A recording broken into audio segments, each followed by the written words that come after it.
L'insécurité grandissante dans notre pays au cœur de l'actualité. Une réunion de crise a donc été convoquée hier par le président de la République, son Excellence Ali Bongo Ondimba, au palais présidentiel. Dans ce journal, nous reviendrons sur les détails de ce conclave. Pénurie de boissons Sobraga à Libreville comme à l'intérieur du pays. La Sobraga, la société des brasseries gabonaises, est donc indexée. Pour se justifier, elle vient de tenir un point de presse dans cette édition d'information. Nous sommes dimanche, nous parlerons de religion. Nous irons à Bitam dans la province du Walentem, où à l'église évangélique du Gabon, trois pasteurs viennent d'être ordonnés. Madame, Monsieur, bonsoir. Merci de nous renouveler votre fidélité en vous informant sur Gabon Télévision. Ravi d'être des vôtres ce soir. Je vous l'annonçais en sommaire, l'insécurité et les crimes rituels en augmentation depuis ces 5 derniers mois dans notre pays interpellent les plus hautes autorités de l'État. Hier, c'est le chef de l'État, son Excellence Ali Bongo Ondimba, qui a donc présidé hier une réunion de crise. C'était au palais Léomba, en présence de la garde des Sceaux et des commandants chargés de la sécurité dans notre pays. Un compte rendu en images signé Delphine Yari, Hervé Mangumba de la presse présidentielle. La population gabonaise vit désormais dans la psychose. C'est l'effroi total au regard de l'insécurité qui s'accroît chaque jour davantage. Pire, les découvertes macabres se multiplient à un rythme exponentiel qui laisse pantois tout un chacun. À tous les échelons de la société, l'on se mobilise pour des réflexions approfondies et qui pourront amener à rectifier le tir. Le président de la République et le ministre en charge de la justice ont mis à profit ce week-end pour traiter de cette question. Une réunion aux allures de PC crise entre Ali Bongo Ondimba, ses proches collaborateurs, Madame le ministre en charge de la justice et autres responsables administratifs intervenant dans le système juridico-sécuritaire de notre pays.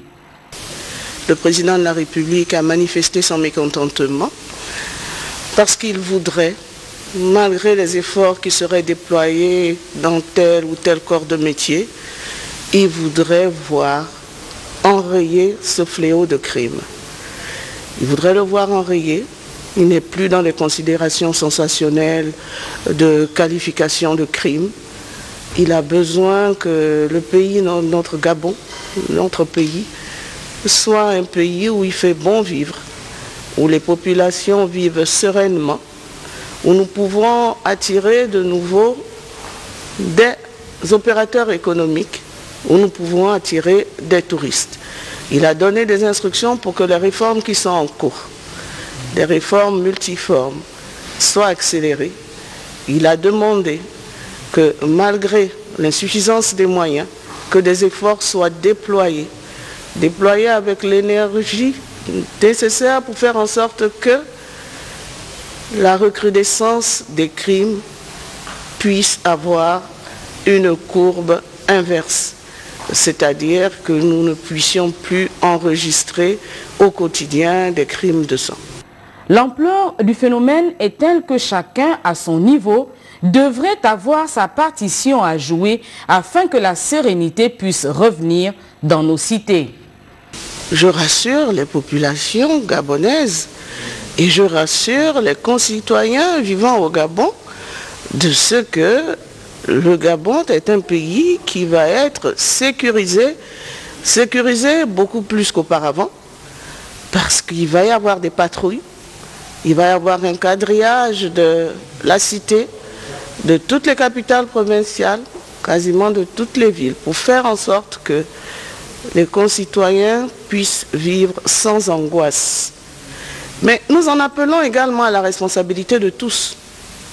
À la responsabilité de tous, à la responsabilité des parents, à la responsabilité des forces de sécurité, comme à la responsabilité des journalistes, pour dire que nous sommes tous concernés par la dénonciation, mais pas la dénonciation spectacle, la dénonciation avec des preuves.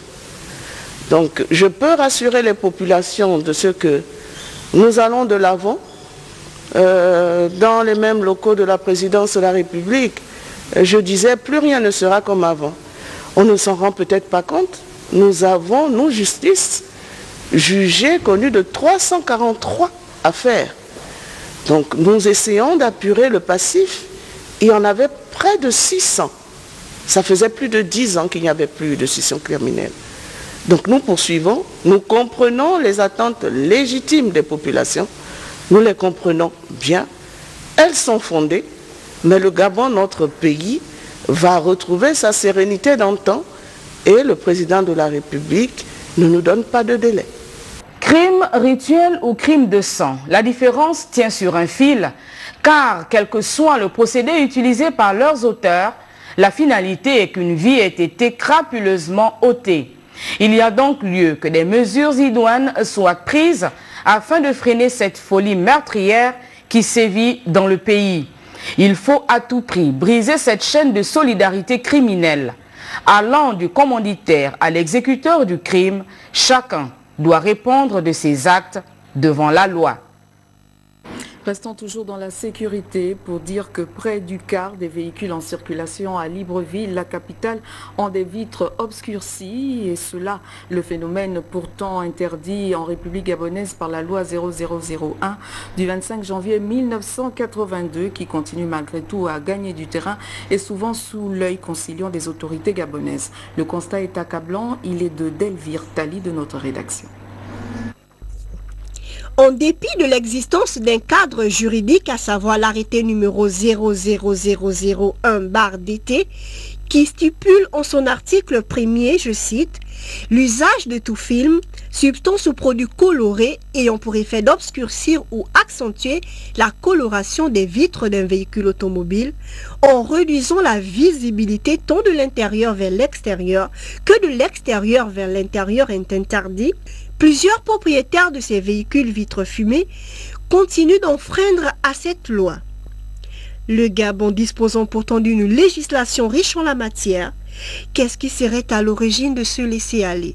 Si plusieurs raisons sont évoquées par certains chauffeurs pour justifier l'obscurcissement des vitres de leurs véhicules, notamment celle de se protéger des rayons solaires, il n'en demeure pas moins que l'usage des voitures vitres fumées reste un moyen souvent utilisé par certains malfrats pour commettre des forfaits.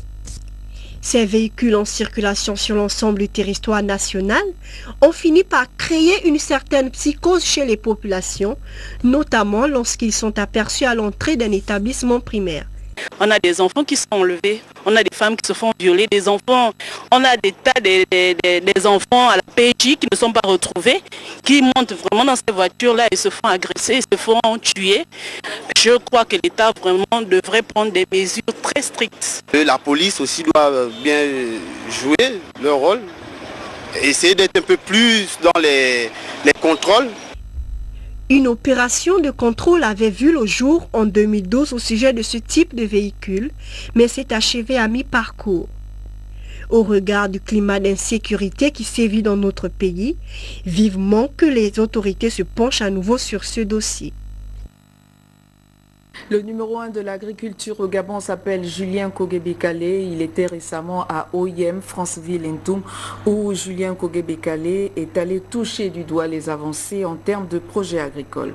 Cédric Mouélé Malonga, Félix Moudibangoy, reportage.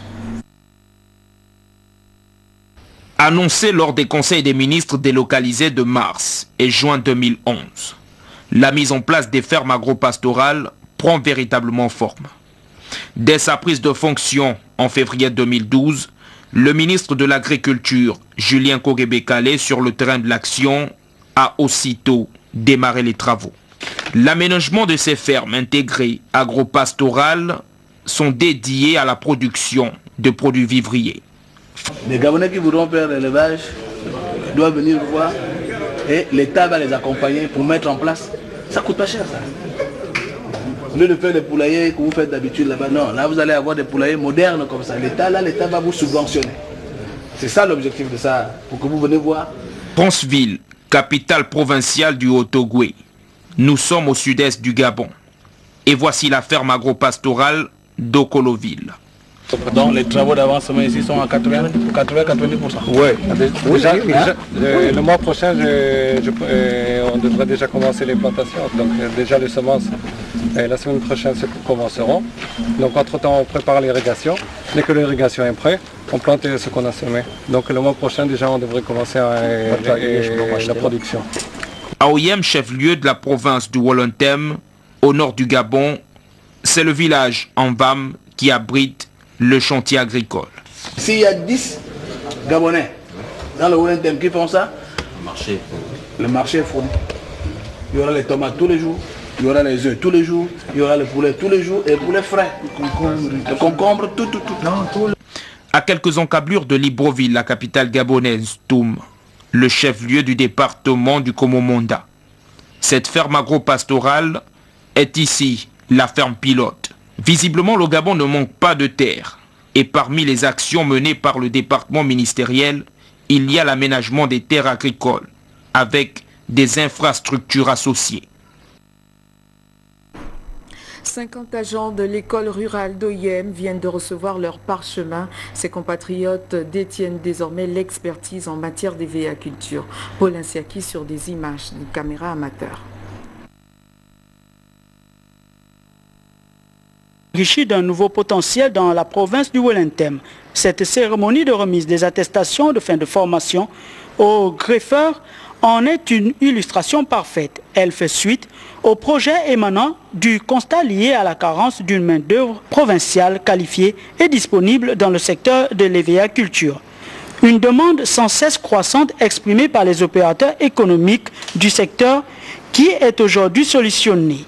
D'où la satisfaction du directeur général de l'école rurale d'Oyem et de l'Office national de l'emploi. Ce partenariat public-privé entre l'Office national de l'emploi, initiateur de la formation, et la société OLAM a permis, pendant les 2 mois, de donner aux 50 stagiaires l'occasion de s'approprier les rudiments essentiels en matière de la culture de l'EVA. Toute chose qui contribue au développement du Gabon vert, l'un des piliers du projet de société L'Avenir en confiance. Un atelier de collecte des données forestières et de renforcement de capacités pour le rapportage s'est tenu dans la capitale gabonaise récemment. C'était à l'initiative de la FAO et de ses partenaires, des acteurs du secteur. Les détails dans ce reportage. L'amélioration des connaissances des différents processus de rapportage liés à la forêt et environnement ainsi que leur harmonisation figuraient au centre des travaux de cet atelier. Dans la sous-région d'Afrique centrale, les initiatives de collecte et rapportage les plus actives relatives aux données forestières sont l'évaluation des ressources forestières mondiales de la FAO, l'Organisation internationale des bois tropicaux et l'Observatoire des forêts d'Afrique centrale. Nous avons représenté l'Organisation internationale des bois tropicaux. Toutes les activités qui sont menées dans la forêt doivent faire l'objet chaque année de rapports au niveau national pour que tout le monde soit informé des activités conduites dans les forêts.